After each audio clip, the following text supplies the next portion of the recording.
नमस्कार, मैं हूं आपके साथ अंजीत। भीषण गर्मी का टॉर्चर जारी है और इस झुलसती गर्मी से बचने के लिए हम और आप जिस एसी का सहारा ले रहे हैं, क्या वो आपके बेडरूम में लगा एक टाइम बॉम्ब है?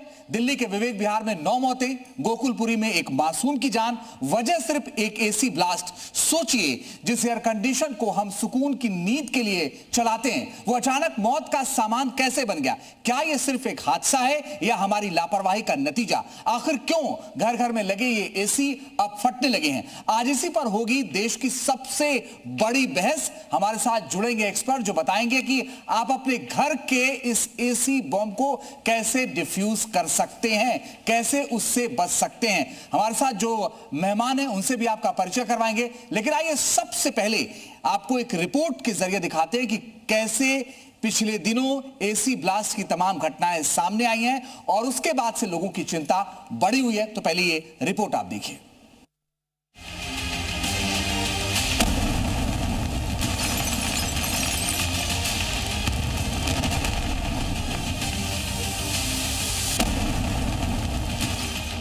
दिल्ली के गोकुलपुरी में एसी ब्लास्ट, बच्चे की मौत। दिल्ली के विवेक विहार में एसी ब्लास्ट, 9 की मौत। भीषण गर्मी में काल बन गया एसी। दिल्ली के विवेक विहार की इमारत अब खौफनाक सन्नाटे में बदल चुकी है। 4 दिन पहले तक यहां कई भरे पूरे परिवार रहते थे, लेकिन 3 मई की उस काली रात को एसी इस घर के लिए काल बन गया। रात के 3:30 बजे जब सभी फ्लैटों में लोग गहरी नींद में सो रहे थे, तभी 4 मंजिला रिहायशी इमारत में पहले एसी ब्लास्ट हुआ। उसके बाद आग तेजी के साथ भड़की और इमारत में फंसे लोगों के लिए जान बचाना भी मुश्किल हो गया। हादसे में 9 लोगों की इमारत के अंदर ही जिंदा जलकर मौत हो गई, जबकि 4 से ज्यादा लोग गंभीर रूप से झुलस गए, जिनका अलग अलग अस्पतालों में इलाज चल रहा है। एसी ब्लास्ट के बाद आग इतनी विकराल हो गई थी कि टॉप फ्लोर से शुरू हुई आग ने देखते देखते पूरी इमारत को अपनी चपेट में ले लिया था। दिल्ली के विवेक विहार नहीं बल्कि गोकुलपुरी इलाके में भी ऐसा एक खौफनाक हादसा हुआ, जहां मां बाप अपने दोनों बच्चों को घर में एसी चलाकर काम पर चले गए थे।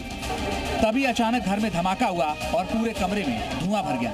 इस दौरान दोनों बच्चे बुरी तरीके से झुलस गए। इलाज के दौरान 4 साल के एक बच्चे की मौत हो गई। ये दोनों घटनाएं बेहद डराने वाली हैं, क्योंकि आज के दौर में एसी हर मिडिल क्लास की जरूरत बन चुका है, लेकिन यही एसी अब बम बन चुका है और डराने लगा है। एक्सपर्ट्स कहते हैं ये हादसे अचानक नहीं होते, बल्कि लंबे समय तक दबाव, खराब मेंटेनेंस और असुरक्षित वायरिंग की वजह से होते हैं। मॉडर्न एसी ज्यादा तापमान के लिए बने होते हैं, लेकिन लगातार चलाने और लापरवाही से ओवरहीटिंग, शॉर्ट सर्किट या धमाका हो सकता है। सवाल ये है कि हम ऐसा क्या करें जिससे हादसों से बचा जा सके और हमारे घर में मौजूद एसी हमारे लिए बम ना बन जाए। लेकिन उससे पहले ये जान लेना जरूरी है कि एसी में आग क्यों लगती है, जिससे उसमें धमाका हो जाता है। कंप्रेसर ओवरहीटिंग, लगातार चलने और धूल भरी कॉइल से कंप्रेसर गर्म होकर फट सकता है। शॉर्ट सर्किट, कमजोर वायरिंग गर्म होकर चिंगारी पैदा कर सकती है। रेफ्रिजरेंट लीकिंग, R32, R290 जैसी ज्वलनशील गैसें लीक होने से धमाका हो सकता है। प्रेशर बढ़ना, सर्विसिंग के दौरान ओवरफिलिंग, हवा या नमी से पाइप फट सकता है। सवाल ये कि क्या हम अपने ड्राइंग रूम या बेडरूम में एसी बम के साथ रह रहे हैं? एसी चलाते वक्त हम किस तरह की सावधानियां रखें ताकि एसी हमारे लिए मौत का सामान न बन जाए? स्टूडियो में हमारे साथ होंगे तमाम एक्सपर्ट्स जो बताएंगे एसी को इस्तेमाल करने का सही तरीका क्या है, एसी की स्टार रेटिंग का मतलब क्या होता है और इमरजेंसी हालात में क्या करें। तो आपने ये रिपोर्ट देखी। इस रिपोर्ट के बाद आपको अंदाजा लग गया होगा कि एसी ब्लास्ट की जो पिछले दिनों घटनाएं आई हैं, उसमें मासूमों की जान गई और परिवार के कई लोगों की भी जान चली गई। विवेक विहार में तो इतना बड़ा वो ब्लास्ट था, लेकिन बड़ी बात यह है कि इससे बचे कैसे, इस पर चर्चा बहुत जरूरी है। और संकेत क्या होता है कि आपका एसी ब्लास्ट करने वाला है, इसी पर चर्चा करने के लिए मेरे साथ स्टूडियो में खास पैनल है। मेरे साथ डॉक्टर सतीश जी हैं, प्रेसिडेंट हैं AIAEEE के, देवव्रत जी हैं जो कि एसी इंजीनियर हैं, और साथ ही अविनाश पांडे मेरे साथ हैं, एसी एक्सपर्ट हैं, ये मुहैया कराते हैं सर्विस को, और रोशन शाह जी भी हैं, वो भी एक्सपर्ट। आप सभी का बहुत स्वागत है। पहला सवाल डॉक्टर सतीश आपसे, ये बड़ा बेसिक सवाल है कि एसी में ब्लास्ट क्यों हो रहा है, वजह क्या है? शुक्रिया। एसी एक ऐसी मशीन है जो कि अंदर में ठंडा देती है और बाहर में वो गर्म हवा फेंकती है जी। और इसका जो 2-3 मेन कारण होते हैं जिसके कारण से ये ओवर हीटिंग होता है या ब्लास्ट होता है। एक होता है कि जो most of the ACs split AC के फॉर्म में आते हैं। एक इंडोर यूनिट होता है, एक बाहर का यूनिट होता है, जो यहाँ पे भी दिखाया गया है। बिल्कुल। अगर बाहर का यूनिट जो है उसकी कॉइल्स क्लॉग हो जाएं तो वो हीट को वो डिसिपेट नहीं कर पाता है और जिसके कारण से कंप्रेसर में प्रेशर बिल्डअप हो जाता है और अगर उसके बाद भी आप कंटिन्यूअसली चलाएं तो एसी का ब्लास्ट हो सकता है। वो एक कारण है। दूसरा कारण होता है कि अगर आपका वोल्टेज फ्लक्चुएट कर रहा है और वो इलेक्ट्रिकल वायरिंग अगर आपकी फॉल्टी है तो उस केस में क्या होगा कि आपका कंप्रेसर चलेगा और कंप्रेसर ओवरहीट करेगा। समटाइम्स वो मिनी सर्किट ब्रेकर को वो ब्रेक करेगा और अगर आप उस सिग्नल को ध्यान नहीं दे रहे हैं और उसको आप कंटिन्यूअसली चलाए चले जा रहे हैं तो फिर अगेन उसमें आग लग सकती है इलेक्ट्रिकल शॉर्ट सर्किट के कारण से। जो आपने बताया वो टेक्निकल मामला है, लेकिन अब आपने सिग्नल की बात की है। ये सबसे जरूरी वो संकेत क्या होते हैं जिससे पता चल जाए कि अब मामला गड़बड़ है? सिग्नल, वो संकेत क्या है? तो सिग्नल एक संकेत इसका ये होता है कि आपका एसी चल रहा है पर आपको कूलिंग नहीं दे रही है, वो ठंडा नहीं कर रहा है। तब उस तरह की सिचुएशन आती है तो आपको बोलना है कि मेरे को देखना चाहिए कि बाहर के यूनिट में कोई प्रॉब्लम नहीं है, क्योंकि बाहर का यूनिट पे कोई ध्यान नहीं देता है कि क्या हो रहा है। दूसरा एक हो सकता है कि एसी से आवाज निकल के आ रही है, कुछ कुछ आवाज आ रही है, उस आवाज को आप इग्नोर मत करिए, आप समझिए, टेक्नीशियन को बुलाइए और बोलिए कि भाई इसमें क्या है। थर्ड, अगर आपको कुछ स्मेल आ रही है या कुछ जलने की स्मेल या आवाज आ रही है उस पर ध्यान दीजिए और उसको इग्नोर मत करिए। और चौथा है कि अगर आपका मिनी सर्किट ब्रेकर बार बार ट्रिप कर रहा है तो वो इनकन्वीनियंस नहीं है, वो सेफ्टी डिवाइस है, उसका वो सिग्नल दे रहा है कि आप इसको प्लीज एसी को अपने चेक करवाइए। देवव्रत जी, मुझे आपसे समझना है कि सर ने कहा कि अगर आपकी एसी कूलिंग नहीं कर रही है तो एक संकेत होता है कि इसमें कुछ गड़बड़ है, लेकिन जब भी एसी कूलिंग नहीं करता है तो आम धारणा यह है कि शायद उसमें गैस खत्म हो गई है। सर एसी कूलिंग नहीं करता, एसी कूलिंग नहीं करने के कई कारण हैं।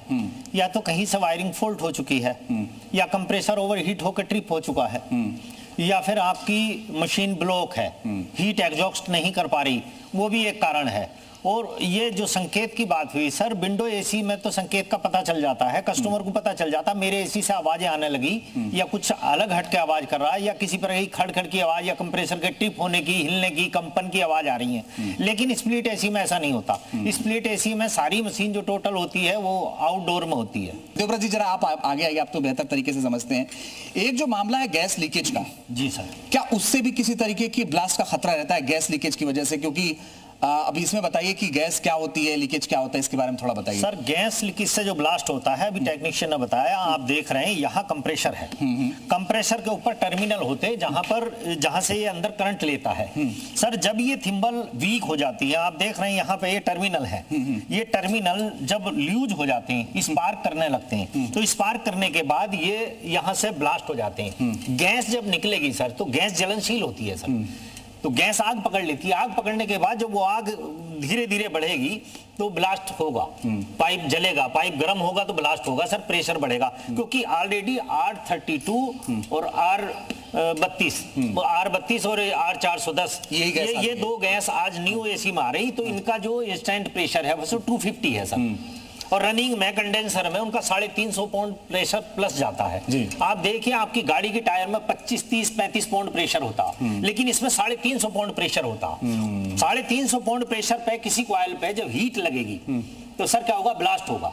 और जितनी हीट लगेगी ब्लास्ट होगा, तो वो 350 पाउंड प्रेशर जब निकलेगा सर तो वो आग एक बम की तरह से वो काम करेगा। अच्छा, एक चीज और मेरे जहन में सवाल आ रहा है कि कोई भी एसी, चाहे वो अभी मैं उस पर चर्चा करूंगा विंडो पे और स्प्लिट पे, क्या कुछ साल की भी मियाद होती है कि भाई नया है तो नहीं ब्लास्ट करेगा और पुराना हो गया है तो वो ब्लास्ट कर जाएगा, ऐसा भी कुछ है क्या? नहीं सर, कई सारे कारण हैं।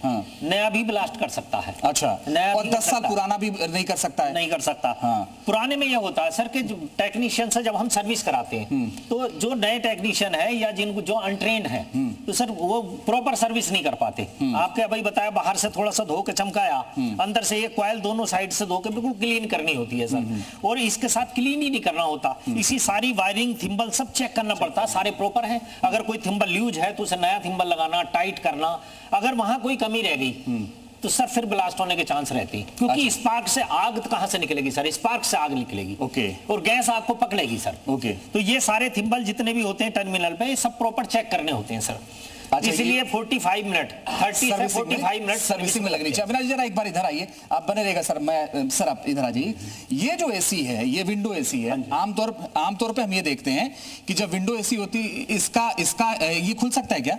ये निकल सकता है। अच्छा, अगर थोड़ा सा निकल जाए, एक बार हम ये समझने की कोशिश करेंगे कि ये जो होता है, ये किसी विंडो में लगता है, इसका पिछला हिस्सा जो है पीछे होता है, इसकी सर्विसिंग आप लोग कैसे करते हैं और इसमें अगर धूल जम जाए तो कितना खतरनाक है? ये देखिए, ये जो हम विंडो एसी सर्विस करते हैं, इसको हम चेसिस बोलते हैं या यूनिट बोलते हैं जी। और ये जो हमारा इंडोर यूनिट होता है, इसका एक तरीके से इनर यूनिट होता है, जिसको हम निकाल के जो यूजर होते हैं उसके घर पे बालकनी या वॉशरूम जहां भी वो सुटेबल हमें वॉशेबल एरिया ये निकाल लेते हैं आप। ये पूरा यूनिट बाहर निकल जाता है और ये फिर प्रॉपर आपका ये इस पे अगर कोई टॉप है तो उसको खोल के ये प्रॉपर क्लीन हो जाता है। यहाँ से इसको कंडेंसर कोयल को क्लीन किया जाता है, यहाँ से कूलिंग कोयल को क्लीन किया जाता है और जो ड्रेनेज होती है उसको भी क्लीन कर दिया जाता है। अब ये एक मेरा क्वेश्चन था, जैसे सर ने मुझे बताया, तो उसमें चीज़ें क्या ऐड ऑन होनी चाहिए। अगर कस्टमर ये सोचते हैं या यूजर ये सोचता है कि अगर हम 18 डिग्री पे हम एसी चला रहे हैं तो ज़्यादा कूलिंग हो जाएगी या एकदम से कूलिंग करने लग जाएगा, ये चीज़ें गलत हैं। कहीं ना कहीं ये हमें समझना पड़ेगा इस बात को कि जो एसी होता है वो एक सेट डिग्री से, जैसे 10 से 12 डिग्री से ही वो अपनी हवा फेंकता है बाहर। हमारे जो ये सेट करने का मतलब होता है 18, 20 या 22, इसका मतलब होता है कि हम कितना टेम्परेचर अपना मेंटेन करना चाहते हैं। ठीक है, हाँ। तो आप जाते अगर उसे 18 पे चला रहे हो, 18 पे चला के आपने छोड़ दिया है, तो ऐसा नहीं है कि वो इंस्टेंट कूलिंग कर रहा है, वो लगातार कंप्रेसर को चलाया जा रहा है, आपके लगातार चलाया जा रहा है। अगर आप समझिए कि अगर बाहर का टेम्परेचर अगर 45 डिग्री है, 45 डिग्री अगर बाहर का टेम्परेचर है और आपने 18 पे अपने एसी चला दी, कितना टाइम लेगा वो टेम्परेचर मेंटेन करने में? एसी बहुत टाइम लेगा, लगातार एसी चलेगा आपका, ओवरहीट होगा। देवराज जी मुझे एक, हाँ मैं सर आप पैसा रहा हूँ। देवराज जी एक चीज मैं आपसे समझना चाहता हूँ कि एसी की सर्विस में कई बार लापरवाही हो जाती है और जब एसी कूलिंग कर रहा है तो लोग आमतौर पर लापरवाही कर जाते हैं। अब ये बताइए कि 6 महीने या साल भर में कितनी बार सर्विस करानी चाहिए? क्या यहाँ धूल जमने के चांसेस होते हैं जो नुकसान करते हैं सर, जिसमें ब्लास्ट? बिल्कुल, एसी की सर्विस सर 600 घंटे चलने के बाद होनी चाहिए। अगर आपका एसी 10 घंटे पर डे चलता है तो 2 महीने में सर्विस होनी चाहिए। इस तरह से खुले एसी को निकाल कर सर्विस कर देना, ये कॉइल कभी क्लीन नहीं होगी सर। ये आपका फैन लगा है, ये यहाँ से एयर देता है और यहाँ हीट एग्जॉस्ट होती है, इस कंडेंसर से हीट एग्जॉस्ट होती है। तो नेचुरली जो भी डस्ट आएगी सर वो इसमें अंदर की साइड जाएगी। जब तक हम इसका ये कवर नहीं खोल लेंगे, इसमें जो भी डस्ट होती है, डस्ट पार्टिकल होते हैं, वो सारे इन साइड में होते हैं। इस कॉइल में यहाँ से एयर शक करता तो इसमें सारा इस तरफ होता बाहर। इसको तो आप बिना कवर खोले क्लीन कर सकते हैं, नहीं इसको बिना कवर खोले क्लीन नहीं कर सकते। आजकल मैकेनिक जो 250-300 रुपए में, 400 रुपए में सर्विस कर रहे हैं, वो क्या करेंगे? इसे निकाला, बाहर से धोया, चमका गया, फिर लगा दिया। हाँ। आपको कभी बिल्कुल नहीं पता, इसे बिल्कुल कवर को खोले बगैर पता ही नहीं चलेगा कि इसने जो एग्जॉस्ट करी एयर फैन ने, वो उसके साथ जो गंदगी गई वो सारी इस कॉइल पे इनसाइड में लगी सर। Okay okay.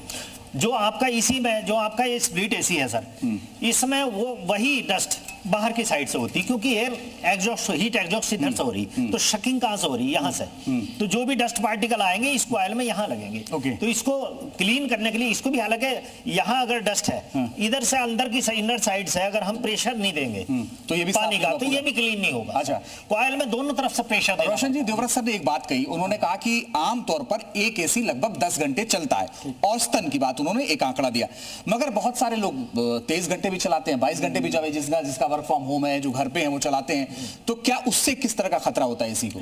सर जैसे कि बताया कि उन्होंने, अगर कंप्रेसर फिर उस कंडीशन में रेगुलर चलेगा कंप्रेसर, फिर वो चांसेस ज़्यादा हो जाते हैं थोड़ा सा, कंप्रेसर जो ब्लास्ट और वो सारी चीज़ें हो रही हैं। और एक चीज़ है कि इसमें जो ब्लास्ट और ये सारी चीज़ें हम लोग देख रहे हैं, न्यूज़ और सारी हमारी तरफ घटनाएं जो आ रही हैं, ये कहानी डे 1 से शुरू होती है सर। ऐसा नहीं है कि आपने एसी लगाया 5 साल बाद वो ब्लास्ट हो रहा और वो सारी चीज़ें हो रही हैं, ये होती है डे 1 से। पहले दिन जब आपने एसी इंस्टॉल करवा रहे हैं, आपको उसी दिन ध्यान रखना हो, जो भी यूज़र है, जो भी कस्टमर है, उनको ध्यान रखना है कि जो भी हमारा आउटडोर यूनिट लग रहा है वो कहीं ऐसी जगह पे लगे जहां पे डायरेक्टली सनलाइट ना आ रहा हो, है ना। और उसके बाद जो उसमें वायर लग रही है वो अच्छी क्वालिटी का वायर लग रही हो, है ना। जो भी उसके इंसुलेशन लग रहे हैं वो इंसुलेशन अच्छी क्वालिटी के लग रहे हो। तो ये हमें डे 1 से ही ध्यान रखना होता है, तो जाके हम कहीं हद तक बच सकते हैं चीज़ों से। ठीक है, क्या स्टेबलाइजर जरूरी है? सर क्योंकि स्टेबलाइजर मैं तो देख नहीं रहा हूँ सोसाइटियों में लगे बिल्कुल हुए। बिल्कुल सर, स्टेबलाइजर वोल्टेज स्टेबलाइज करने के लिए होता, लेकिन स्टेबलाइजर के जितने बेनिफिट हैं आज की डेट में आप देखो, मैं नोएडा से हूं सर, नोएडा में सभी सोसाइटियों में सभी जगह इस तरह के ट्रांसफार्मर मेंटेन करे गए हैं सभी जगह कि उनमें वहां स्टेबलाइजर की जरूरत है ही नहीं सर, बिल्कुल 200 से 250 के बीच में कोई दिक्कत नहीं, चलते हैं एसी। स्टेबलाइजर वोल्टेज को स्टेबलाइज करता।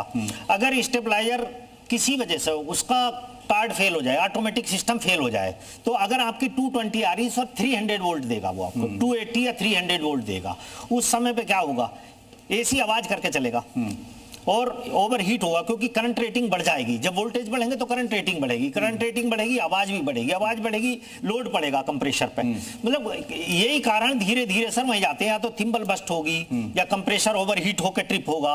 अगर वो ओवर हीट होकर ट्रिप नहीं हुआ तो ब्लास्ट हो सकता। बिल्कुल। तो बहुत सारे कारण उसकी वजह से। तो स्टेबलाइजर के, अच्छा स्टेबलाइजर लगाते हैं सर, स्टेबलाइजर को देखना होता है इनपुट कितने आ रहे हैं, आउटपुट ठीक दे रहा है। मीटर खराब हो जाते हैं लोगों के, लगे रह जाते हैं कितना आउटपुट दे रहा है।